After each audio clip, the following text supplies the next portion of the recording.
In this video, I'll show you how to fix Roblox ping spikes. If you found this video helpful, then please consider subscribing my channel and also like this video. Firstly, go over your search tab and search your Roblox player. Once you find it, right click on it and then tap on open file location and it will open file location of your Roblox player.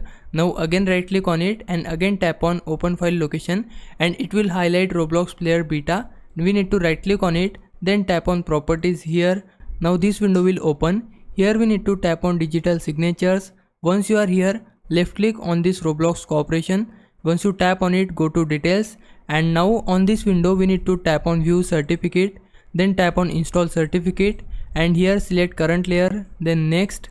Now automatically and tap on next, and now we just need to tap on finish. You can see the import was successful. We need to tap on OK and close all the tabs from your file explorer and your ping spikes problem will be solved. Now if I was a big help, can you please subscribe my channel?